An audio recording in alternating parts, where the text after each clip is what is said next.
Bueno, mi nombre es Franco Giustosi y hoy el título de la charla es Modelo semántico en el marco de la industria 4.0.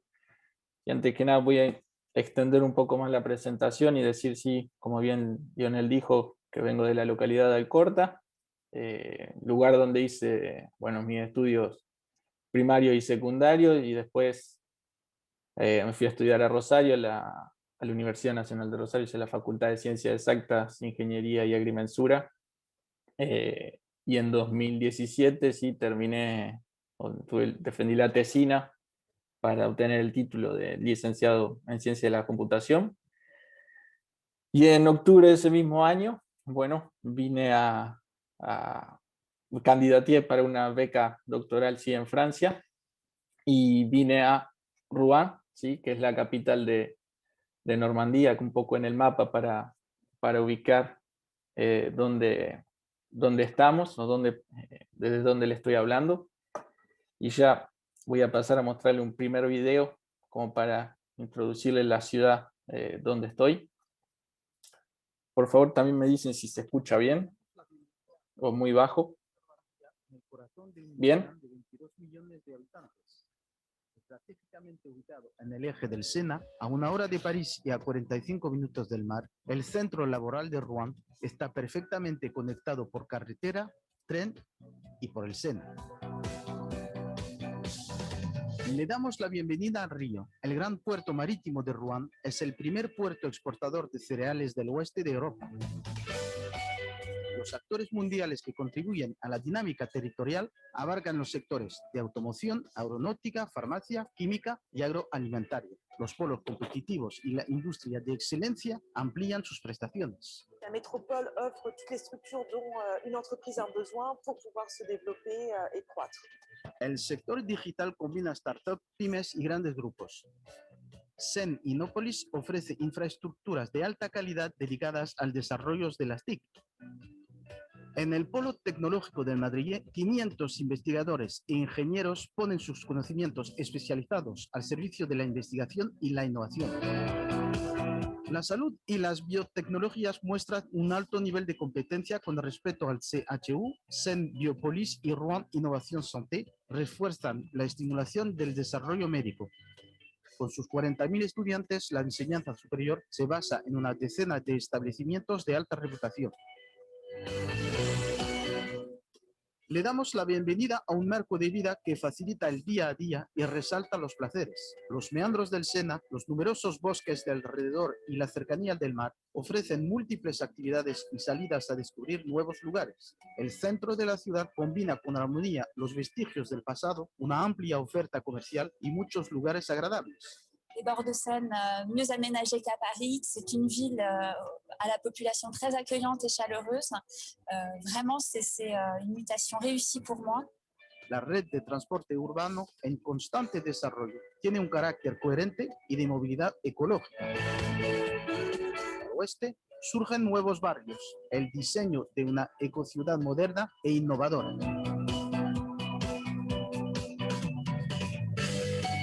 Le damos la bienvenida a una tierra de conquistadores, inventores y artistas. C'est une ville qui est sportive et puis on a des très bonnes relations avec tous les autres sports, tous les autres clubs.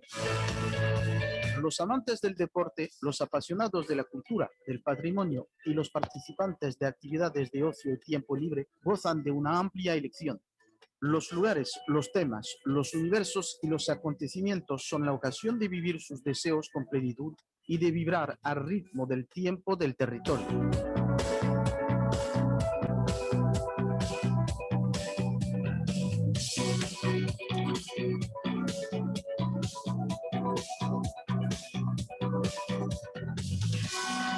La historia se escribe en las tierras de Rouen, capital de Normandía. La construcción de su futuro, el diseño de sus proyectos. Bien. Ahora se vuelve a ver la presentación, ¿no?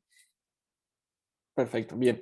Entonces, en octubre de 2017 llegué a Rouen, ¿sí? Para hacer mi doctorado, que terminé en diciembre de 2020.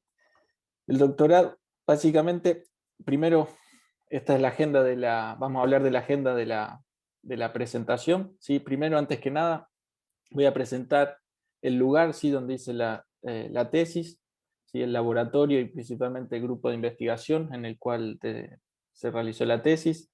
Luego vamos a discutir un poco o hablar en dar un panorama general, ¿sí? De qué es la industria 4.0. Luego me gustaría presentar, sin ir tan en detalle, sin ponerse tan técnico, hablar del proyecto Steaming, que es el título de la tesis, ¿sí? Y destacar principalmente las tres principales contribuciones de la tesis y finalmente finalizar con algunas conclusiones. Bien. La tesis se realizó en el grupo de investigación MIND, ¿sí? MIND significa mente en inglés, y que son las iniciales de sistemas multiagentes, interacción y decisión, dentro del laboratorio LITIS, que es el Laboratorio de Informática y de Tratamiento de la Información y de Sistemas. En este laboratorio, ¿sí? Comprende las universidades de Le Havre, que es una ciudad un poco al norte de Rouen, la Universidad también de Normandía, la Universidad de Rouen y también el INSA de Rouen. ¿Sí? En particular, yo realicé todas mis tareas en estos últimos años en el INSA de Rouen-Normandie, que en el video lo vimos, era el campus madrilé, que hay una pequeña foto de todos los edificios que comprenden al INSA de Rouen, que es una escuela de ingenieros. Ahora bien, ¿en qué se interesa o cuáles son las principales direcciones de investigación del grupo MIND, del laboratorio LITIS, que además cuenta con otros o distintos equipos o grupos de investigación? En particular, MIND se interesa identificar si los estados característicos de un sistema o el comportamiento de sus actores, mediante la adquisición, o el tratamiento o el análisis de señales o datos, y utilizar este conocimiento obtenido para ayudar o para un proceso de tomas de decisiones.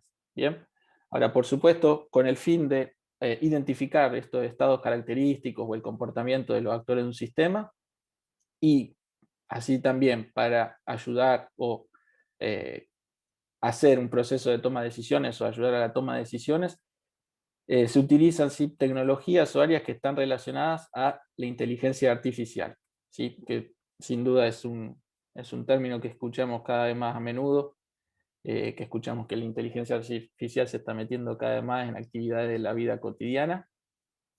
Bien, entonces lo primero que voy a intentar hacer es dar una definición, ¿sí? de inteligencia artificial, que ya de por sí en la literatura existen muchísimas, ¿sí? Con algunas diferencias, y no hay ninguna que se sobreponga por encima de las demás, principalmente yo creo que por el hecho de que es difícil ya de por sí definir qué es inteligencia, ¿sí?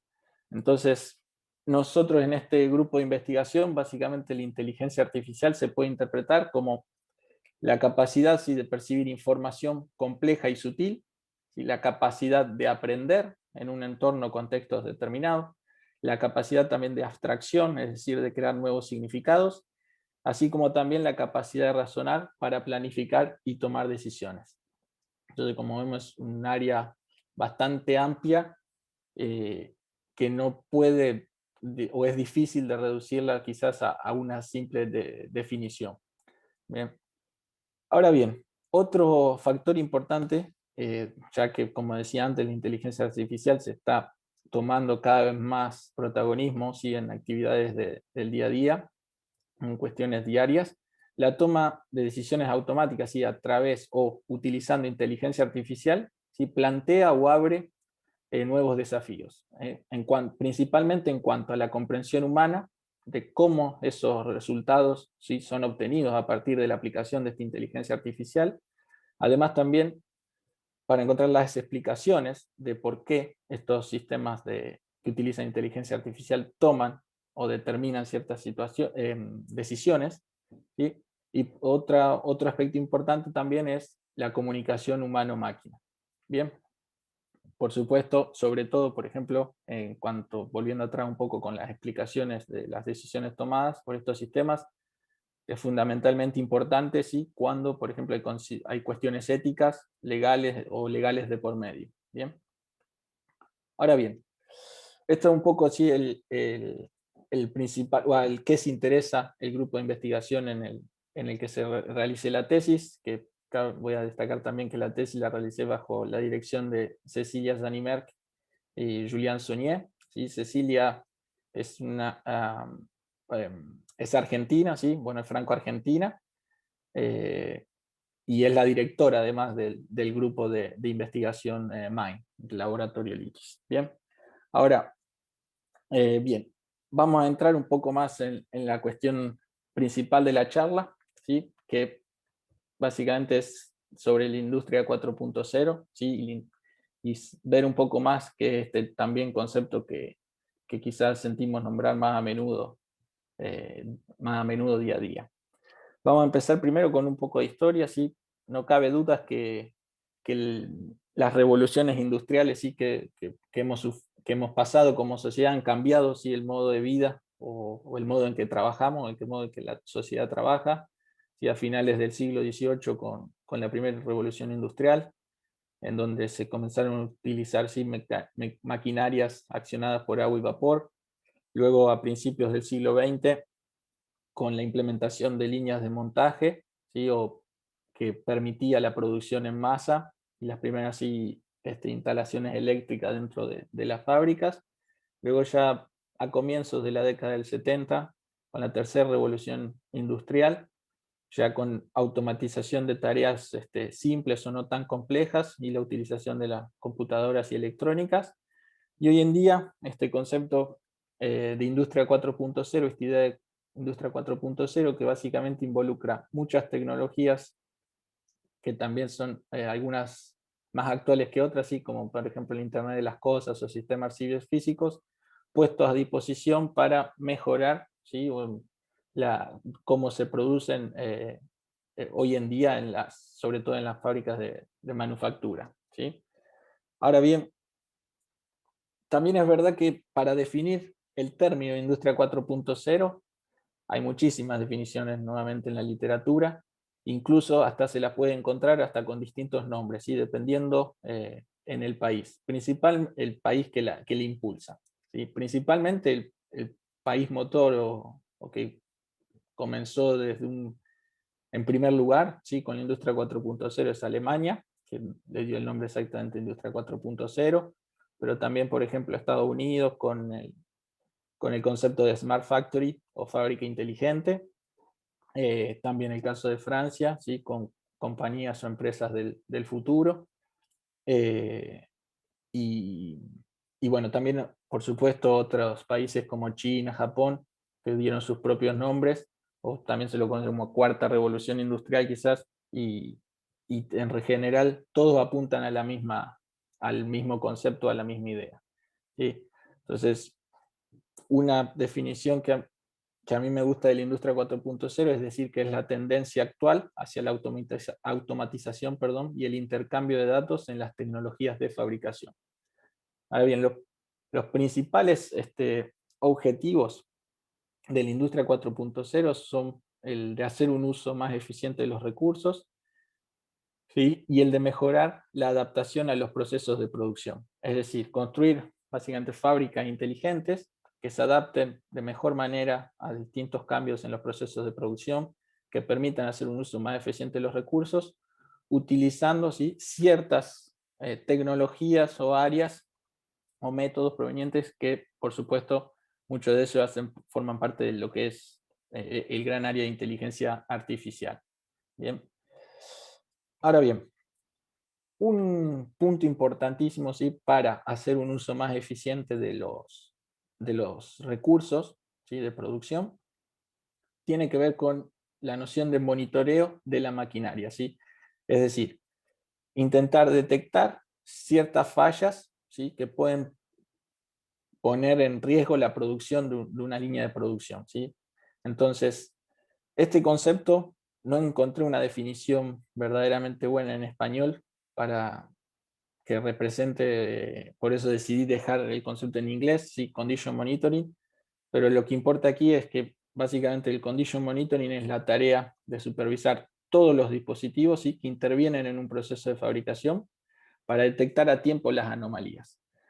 Sí, pero no solo evitar la falla de los dispositivos críticos, sino también evitar las tareas de mantenimiento innecesarias. Es decir, la idea sería encontrar un balance entre detectar ciertas fallas en los dispositivos, en la maquinaria que tengan la producción, pero también evitar de hacer tareas de mantenimiento cuando no hay ningún problema o no hay ninguna situación anormal, ¿sí?, sucediendo en esa línea de producción, ya que en general las tareas de mantenimiento requieren también que probablemente las máquinas dejen de funcionar y por lo tanto también se interrumpe la producción. Bien, actualmente o históricamente, vamos a decir, en la industria sí existen, o podemos categorizar o definir 3 grupos de tipos de mantención, ¿sí? La primera es la mantención reactiva, que es decir, se realiza una tarea de mantenimiento, luego de que una falla ocurre, es decir, no hay un monitoreo en realidad. La segunda es una mantenimiento preventivo, que quiere decir que las tareas de mantenimiento van a ser lanzadas, ¿sí?, cada cierto intervalos de tiempo. Ahora, esto implica el hecho de que se pueden lanzar tareas de mantenimiento cuando en realidad no son necesarias, como es el caso de la primera tarea, ¿sí? Y actualmente hay una nueva categoría, un nuevo grupo, que es el de la mantenimiento predictivo, que básicamente intenta detectar, ¿sí?, ciertas anomalías, y cuando esas anomalías son detectadas, lanzar, ¿sí?, una tarea de mantenimiento antes de que la falla se produzca. Entonces, como vemos claramente, en este caso, el mantenimiento predictivo es la estrategia, ¿sí?, que ofrecería un mejor balance entre el evitar fallas de la maquinaria, pero también evitar las tareas de mantenimiento innecesarias. ¿Bien? Ahora bien, ¿cómo implementar, ¿sí?, o cómo llevar a cabo ese mantenimiento predictivo en la industria 4.0? Bueno, para eso voy a remarcar algo que es muy importante, y es que es un aspecto muy importante, ¿sí?, de la industria 4.0, y es que básicamente toda la maquinaria que forma parte de una fábrica, ¿sí?, está equipada con sensores. No solo las máquinas, sino también los operadores o incluso el entorno de estas máquinas donde realizan sus operaciones. Y básicamente estos sensores y estas máquinas están todas interconectadas entre sí, ¿sí?, intercambiando datos. ¿Ok? Ahora bien, vamos a ejemplificar un poco esto que estoy diciendo. Vamos a suponer que tomamos en este caso estos sensores que están colectando esta cantidad de datos. Entonces, la idea sería interpretar estos datos brutos, ¿sí?, que son colectados por sensores, y interpretarlos para ofrecer servicio inteligente. Por ejemplo, un servicio inteligente podría ser el servicio de mantenimiento predictivo, ¿sí? Entonces, básicamente la idea es de interpretar esos datos que son colectados por sensores para detectar situaciones anormales. Ahora bien, por supuesto que si hablamos de que hay muchos sensores, estas tareas son extremadamente complejas para realizar por humanos, porque imagínense un operario, no sé, revisando valores de más de 1000 sensores, o incluso si la frecuencia en las que esos valores se producen son elevadas, es prácticamente imposible. Por eso nos vamos a apoyar en las computadoras. Ahora bien, hay otros también problemas que incluso son desafíos, incluso utilizando computadoras, ¿sí?, como por ejemplo que estos datos son producidos en gran cantidad, que los datos pueden venir así en distintos formatos, que los datos pueden producirse, ¿sí?, a partir de diferentes fuentes, que tienen diferentes resoluciones temporales y principalmente también que tienen diferentes significados subyacentes, ¿sí? Entonces, para ampliar un poco más en este último punto, vamos a tomar el caso, ¿sí?, de esta propiedad. Este sensor que colecta, ¿sí?, 2 veces el valor 81. Como vemos, es el mismo valor. Ahora, cuando uno habla de interpretación de este dato, básicamente el hecho de interpretar este 81 necesariamente se debe tener en cuenta, ¿sí?, el contexto en el que ese valor, en este caso 81, fue producido, ¿sí? Entonces, el contexto en realidad habla de otras observaciones, ¿sí?, otros valores colectados por otros sensores, y ver si en realidad la interpretación que se le da a ese 81 es una interpretación que tiene asociada una situación que quizás en este caso no es tan severa y por lo tanto el mantenimiento no es necesario y la producción puede continuar, o como vemos aquí en el segundo caso, este valor 81, ¿sí?, que fue censado en este otro contexto, que representa o tiene asociado una situación mucho más severa, en donde acciones inmediatas deben ser tomadas, ¿sí?, con el fin de evitar la rotura de la máquina. Entonces, lo que vemos es que además de estos desafíos o estos problemas, para la interpretación de esos datos brutos, además, el monitoreo debe estar basado en el contexto, ¿sí? Ahora bien, estuvimos hablando que la idea es automatizar todo esto y apoyarse en las computadoras. Entonces, ahí surge la primera pregunta, ¿sí?, la primera cuestión, que es cómo construir un modelo, ¿sí?, que represente una fábrica real. Es decir, cómo hacerle entender a una computadora lo que es, ¿sí?, una fábrica real.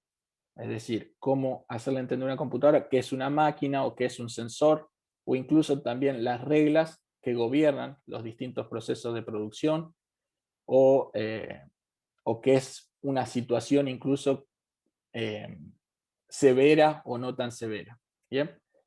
Y no solo eso, sino que además otra cuestión importante es cómo abordar la evolución de ese modelo. ¿Por qué? Porque como ya estuvimos hablando, estos procesos sí se ejecutan a lo largo del tiempo y pueden ejecutarse bajo distintas condiciones, o bajo distintos contextos, y lo que implica que el modelo debe evolucionar con el fin de todo el tiempo representar qué es lo que está pasando en la vida real, ¿sí?, o qué es lo que está pasando en la fábrica real, ¿sí? Tal es el caso de si una máquina se ve afectada por una situación anormal, bueno, eso que está sucediendo en la fábrica real debe ser también representado en el modelo, ¿sí? De esa manera, la computadora puede tener esta noción de que la maquinaria se ve afectada por esa situación anormal y ciertas decisiones deben ser eh, tomadas, ¿sí?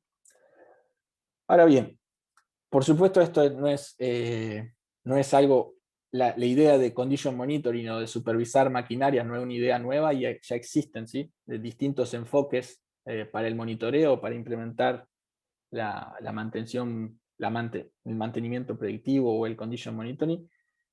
Y principalmente podemos dividir estos enfoques en enfoques basados en datos y enfoques basados en el conocimiento. ¿Bien? Los enfoques basados en datos son, principalmente aprenden, el comportamiento de las máquinas, ¿sí?, a partir de sus datos de funcionamiento, ¿sí? La mayoría de estos enfoques son, por ejemplo, también que seguramente han escuchado hablar, utilizan métodos, ¿sí?, o algoritmos de aprendizaje automatizado, ¿sí?, o machine learning, o aprendizaje profundo, deep learning, ¿sí? Y básicamente aprenden a cómo la máquina debe el funcionamiento normal o no, y de acuerdo a eso pueden detectar, ¿sí?, si hay algo que no está funcionando bien o esa máquina no está funcionando bien. Ahora bien, estos enfoques tienen algunas desventajas. La primera es que tienen o necesitan muchos datos, ¿sí?, se necesitan muchos datos para que el modelo sea lo suficientemente preciso, ¿sí?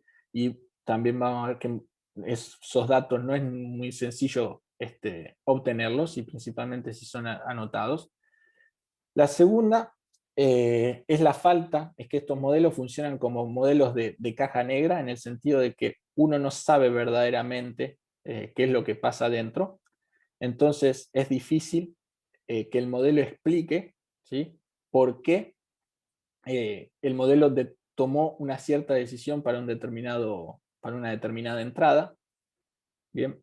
que es un poco lo que estábamos discutiendo antes, esta noción de que si a veces hay cuestiones éticas o cuestiones legales por detrás, son cuestiones verdaderamente necesarias, esta noción de explicabilidad, ¿sí?, en los modelos.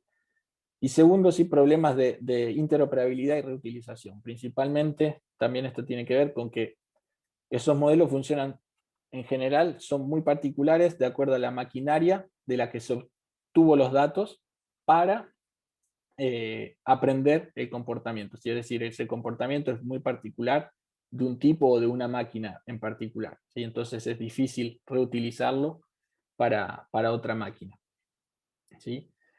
Ahora, en segundo lugar, sí están los enfoques basados en el conocimiento, que estos enfoques, a diferencia de los anteriores, hacen uso del conocimiento experto, ¿sí?, de expertos del dominio, como operarios, ingenieros, en este caso de la industria, y siguen procesos de razonamientos deductivos y con el fin de detectar ciertas situaciones que también son definidas a partir de conocimiento experto, ¿sí? Muy entre comillas, básicamente siguen un poco el proceso de razonamiento que podría seguir una persona, que podría seguir un humano. Aún así, también tiene desventajas, ¿sí?, ya que se necesita el conocimiento experto para construirlos. Hoy tiene otra dificultad, que es para hacer frente, por ejemplo, a nuevas anomalías, es decir, si hay situaciones anómalas que no son conocidas por los expertos, entonces no se van a poder representar en el modelo, ¿sí? Es decir, que si esas situaciones ocurren y la máquina se rompe, bueno, el modelo no va a ser capaz, o el sistema no va a ser capaz de detectarlas, ¿sí? Y otra desventaja es que los procesos de razonamiento deductivo sí están principalmente implementados para trabajar en escenarios que son más bien estáticos, que como vimos no es exactamente el caso de la industria 4.0, donde se tienen datos, ¿sí?, colectados por sensores de manera dinámica, ¿sí? Ahora bien, lo que quisiera contarles ahora es un poco sobre el proyecto Steaming, ¿sí?, que es el proyecto de tesis, y principalmente las tres principales contribuciones, ¿sí?, que básicamente responden a las dos preguntas, ¿sí?, que planteé anteriormente: cómo construir un modelo que represente la fábrica real, de manera de que una computadora pueda entenderlo, y luego cómo lidiar, ¿sí?, con la evolución de ese modelo. Ahora bien, este es un resumen un poco del esquema propuesto. Básicamente tenemos la fábrica real, bien, y el modelo semántico. ¿Sí? Este modelo semántico, como dijimos antes, va a representar la fábrica real, ¿sí? Tenemos los datos crudos provenientes de los sensores, que van a ser capturados por un componente de monitoreo. Este componente de monitoreo va a anotar o enriquecer estos datos crudos, ¿sí?, con información de contexto representada en el modelo semántico, y a partir de allí va a intentar, ¿sí?, detectar situaciones anormales, que estas situaciones anormales ya vamos a ver después cómo son definidas, y son definidas también por los expertos. Una vez que una situación es detectada, ¿sí?, esa situación también se va a agregar en el modelo semántico con el fin de representar de que ciertas máquinas, ¿sí?, se ven afectadas por esa situación anormal detectada, y también va a dar al componente de diagnóstico la situación con el fin de determinar, ¿sí?, cuáles fueron las causas o la causa que dio origen a esa situación.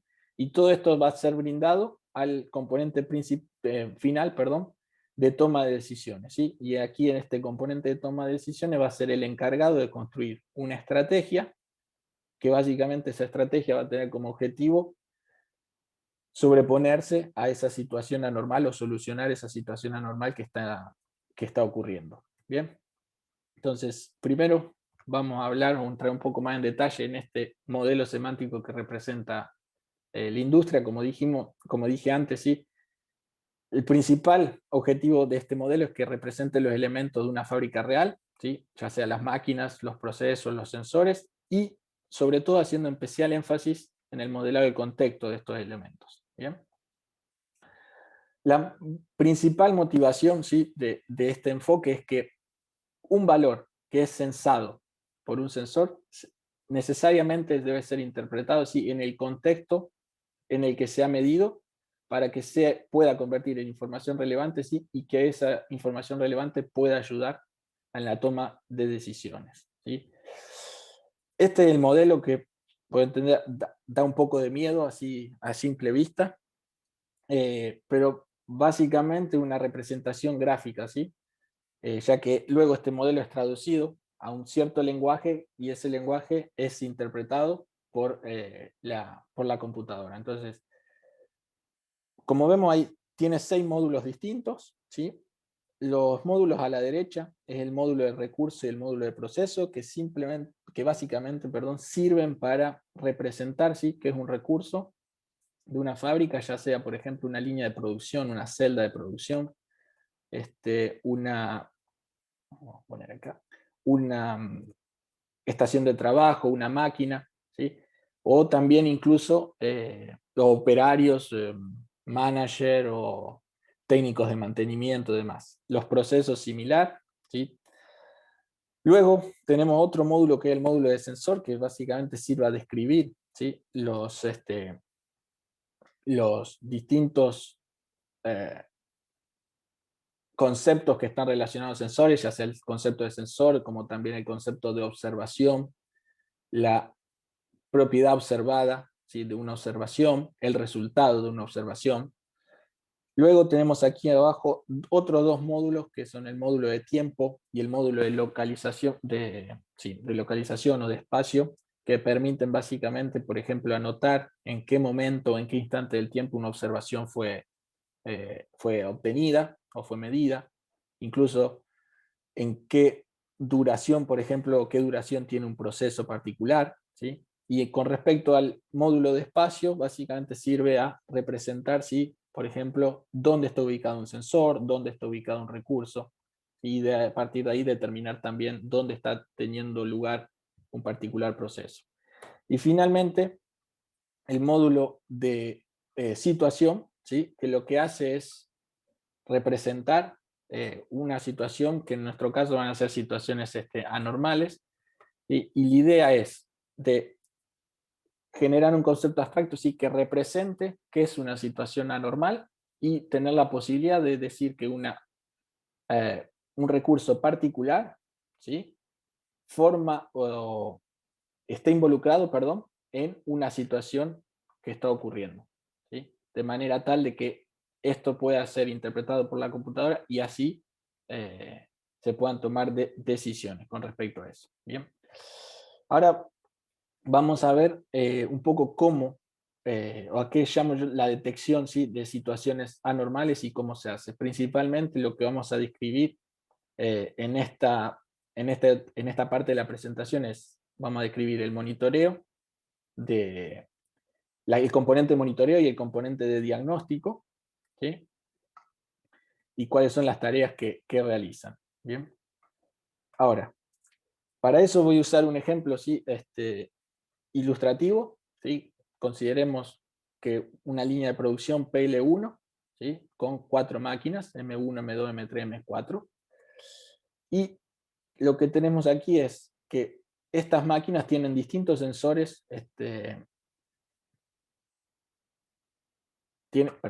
tienen distintos sensores, ¿sí? Que forman parte, o estas máquinas están equipadas con estos sensores que lo que hacen es censar o recolectar datos sobre estas distintas propiedades ¿sí? de la máquina. Ahora veamos. Lo que tienen estas propiedades, ¿sí? Nosotros lo que nos interesa es esta parte acá de la tabla de abajo, donde tenemos el conjunto de situaciones ¿sí? que vamos a tomar para explicar rápidamente qué es una situación ¿sí? y qué son las restricciones. Por ejemplo, si tomamos el caso de la situación S6, que representa la situación ¿sí? donde hay una obstrucción del filtro de la máquina M3. Ahora bien, ¿cómo sabemos que hay una obstrucción del filtro de la máquina M3? Bueno, es cuando las restricciones C15, C17 y C18 que están explicadas aquí arriba son o se satisfacen. ¿Sí? Entonces, cuando la temperatura del agua del convertidor es mayor a 60 grados centígrados y la temperatura de la malla del transformador es menor a 35 y la temperatura del generador es mayor a 45 grados, entonces estas restricciones son verdad, o son satisfechas, entonces la situación S6 está ocurriendo, ¿sí? Es decir, que hay una obstrucción en el filtro de la máquina M3 y es una situación anormal. Ahora bien, el ejemplo que vamos a ver ahora es cómo detectar, ¿sí?, esta situación S6, ¿sí? Entonces, como decía antes, tenemos los conocimientos previos, ¿sí?, que están representados en el modelo semántico, ¿sí? En este caso, como vemos, tenemos la máquina M3 aquí. Decimos a través de esta relación que es parte de la línea de producción PL1 y que además esa máquina tiene 3 sensores o está equipada con 3 sensores que sensan estas tres propiedades, ¿sí?, que son las que vemos aquí en las restricciones, ¿verdad? La temperatura del agua del convertidor, la temperatura de la malla de transformador y la temperatura del generador.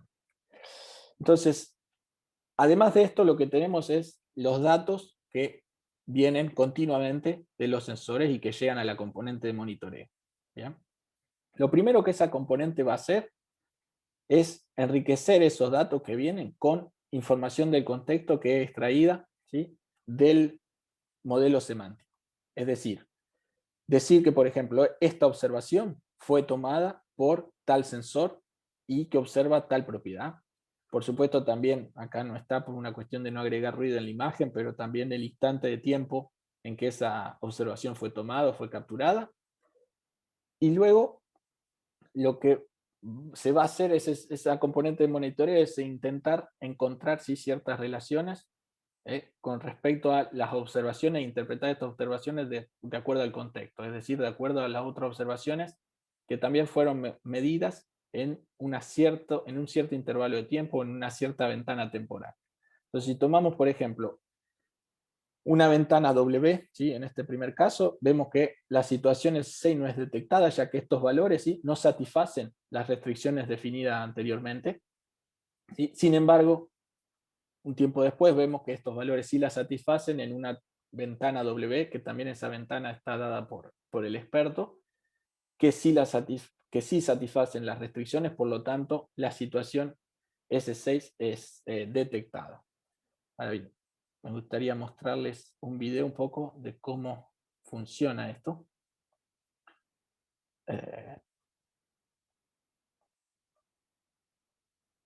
Bien. Lo voy a dejar correr un poco y después lo voy a pausar para discutir, ¿sí?, brevemente.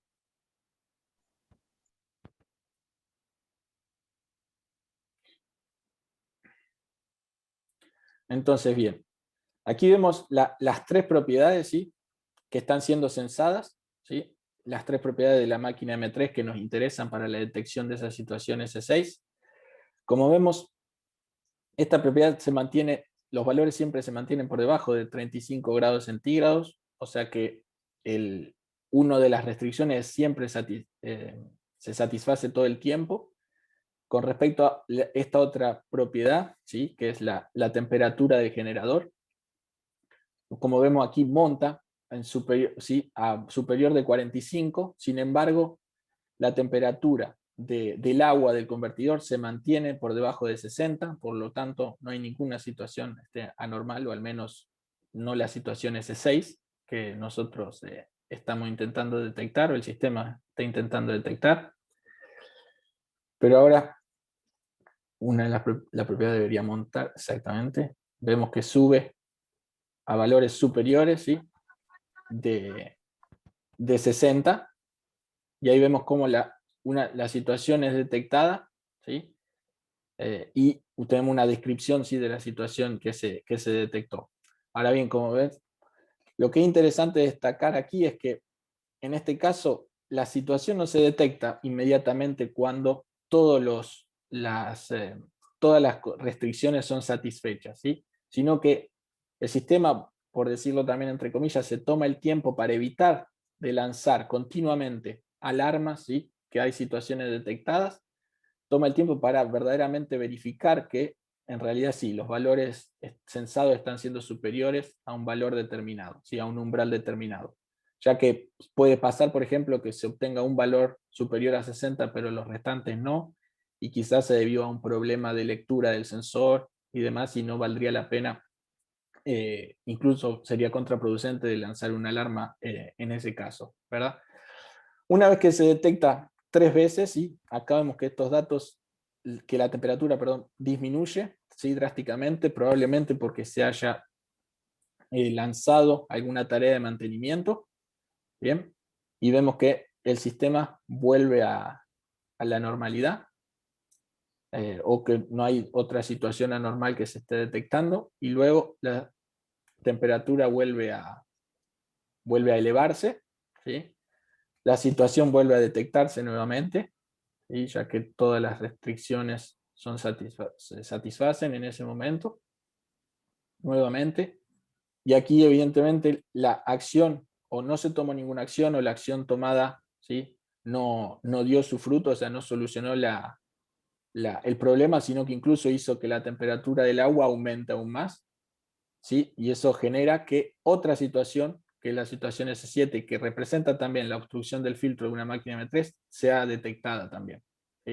En este caso, posiblemente, en este caso lo que representa, perdón, esta situación es que es el mismo tipo de situación de S6, pero representa una situación mucho más severa, ¿sí? Ya que la temperatura es mucho mayor, lo que indica que quizás probablemente ese componente de esa máquina esté en riesgo y pueda sufrir verdaderamente un daño importante, ¿sí? Que se debería evitar. Franco, Vuelvo. te Sí, molesto un minuto para avisarte que estamos más o menos los 45 minutos para que. ok. Entonces, dale. Tranquilo, podés continuar, Estamos. pero te No, pido no, un. yo creo que en 5 minutos estamos. Voy a ir rápido. Ahora bien, un poco eso es lo que vemos, lo que se vería en la realidad, sí, lo que pasa detrás en el modelo, ¿sí? Es que este es el modelo antes de la detección de esa situación, ¿sí?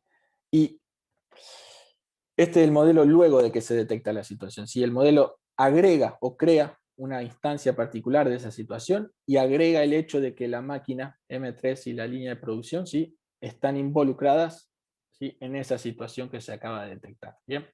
Finalmente, la componente de determinación lo que hace es simplemente buscar cuál es la causa, ¿sí? Que dio origen a esa situación y simplemente desasociar esa causa a la situación detectada. En este caso es que esa situación si relaciona a la obstrucción de los filtros se debía a que los filtros estaban sucios o contaminados. Bien. Entonces lo importante de destacar de esta parte o de esta contribución es que lo que hacemos es ir de datos crudos, ¿sí? De simplemente números o valores, a detectar situaciones que verdaderamente tienen un significado, ¿sí? Para el sistema y para nosotros los humanos, que puede ser usada para la toma de decisiones, ¿sí? Finalmente, la última contribución, sí, es que las jerarquías, que básicamente es sobre jerarquía de estas situaciones, y lo que estuvimos discutiendo un poco hasta este momento es que estos procesos de fabricación no siempre se ejecutan en condiciones óptimas, y que a través del conocimiento experto podemos describir estas situaciones intermedias, ¿sí? O estas condiciones intermedias, y las asociamos a situaciones anormales. Estas situaciones anormales, como vimos, pueden representar diferentes niveles de gravedad y pueden incluso estar anidadas o relacionadas de diferentes maneras, ya que pueden compartir diferentes restricciones, ¿sí? Pueden tener diferentes restricciones en común. Entonces, la idea es de generar una especie de jerarquía entre esas situaciones para apoyar a la toma de decisiones, ¿sí? Perdón, voy a explicar esto un poco rápido, pero nuevamente tenemos este conjunto de restricciones y este conjunto de situaciones, y lo que obtenemos es esta jerarquía, ¿sí? Que no voy a entrar en detalle cómo se construye, pero la idea es que represente, por ejemplo, que si todas estas restricciones, ¿sí? Que vemos en este nodo son satisfechas, bueno, la situación S7 está ocurriendo en este momento. Bien. Y lo que nos provee esta jerarquía es una especie de mapa, ¿sí? De cuáles otras situaciones se pueden alcanzar, ¿sí? de acuerdo a qué restricciones dejan de satisfacerse o si hay alguna otra restricción que se satisface. Tal es el caso de esta situación S7 que está ocurriendo, con estas restricciones que están siendo verdaderas en este momento. La idea sería de usar este mapa o esta hoja de ruta, ¿sí? Para ver cuáles son las restricciones a resolver, ¿sí? O cuáles son las restricciones que deben dejar de ser verdad, ¿sí? Para ir hacia arriba en esta jerarquía, porque ya que, como vemos en este caso, esta situación indica una situación menos severa, pero también podemos analizar que si la situación se degrada, se puede alcanzar una situación que en este caso es la S10, que lleva a un mal funcionamiento, ¿sí? De una de las componentes particulares de la máquina M3, si hay otra restricción que se satisface, además de la que ya se están satisfaciendo, ¿sí? Y lo mismo, este otro ejemplo, ¿sí? Utilizando, si hay dos situaciones que se están dando en paralelo, que quizás podemos revenir luego en las preguntas. Bien. Simplemente esto, que era un poco lo que dije durante la explicación, que esta jerarquía representa un mapa de todas las situaciones a las que se pueden llegar a partir de una determinada, y que la idea es de explotar esta estructura, ¿sí? Para la construcción de una estrategia que se va a basar, claro, en las acciones que se pueden llevar a cabo para corregir esa anomalía o esa situación anormal, ¿sí? Y además provee un poco una idea de cómo, ¿sí? El modelo puede evolucionar de acuerdo y ver qué otras situaciones se pueden alcanzar de una determinada y ver en qué otra situación se puede encontrar un recurso de la línea de producción. Bien, para terminar, algunas conclusiones de la presentación. Sí, hemos visto un panorama general de la industria 4.0 y en particular hablamos del proyecto Steaming, que propone un esquema semántico para abordar la evolución de los modelos semánticos en la industria 4.0. Bien, hemos discutido ese modelo semántico sin entrar en demasiado detalle. Lo mismo los enfoques para la detección y el diagnóstico de las situaciones anormales. Y la última parte sobre la construcción de ese mapa, ¿sí? de esa construcción de la jerarquía entre las distintas situaciones. Para terminar, ¿sí? Que durante la realización de este proyecto se han realizado colaboraciones con un proyecto que se llama Halfback, un proyecto que terminó el año pasado, si yo no me equivoco, un proyecto franco-alemán, ¿sí? Que también es sobre la industria 4.0 y principalmente la colaboración se dio en la construcción, ¿sí? Del modelo semántico para el modelado contexto en la industria 4.0. Y otro proyecto interesante, el proyecto Psicopad, en el que estoy trabajando desde enero de este año, que si bien no es en la industria, el objetivo del proyecto es la monitorización o el monitoreo de pacientes que sufren de cáncer y están haciendo un tratamiento desde su domicilio. Es decir, que el paciente intente o pueda evitar, ¿sí? Acercarse al hospital, o que un enfermero, una enfermera, un médico no vaya necesariamente sin que haya o sea, innecesariamente sí a la casa del paciente, ¿sí? Entonces lo que se hacen es se distribuyen distintos sensores en el cuerpo del paciente, incluso en la casa, para determinar, ¿sí? Cómo el paciente se encuentra. Y como vemos, por ejemplo, este caso es extremadamente útil como en un contexto como el que estamos viviendo hoy en día, en el que, por ejemplo, aquí en Francia, mucha de la gente que estaba realizando tratamiento del cáncer se vio interrumpida debido a que los hospitales colapsaron, ¿sí? O incluso para un paciente con cáncer es extremadamente de riesgo que ese paciente vaya al hospital, ya que puede contagiarse de COVID. Bueno, este tipo de enfoques claramente acercan o proveen distintos tipos de soluciones ante estas cuestiones. Sí, perdón por tomar más tiempo, pero gracias por su atención.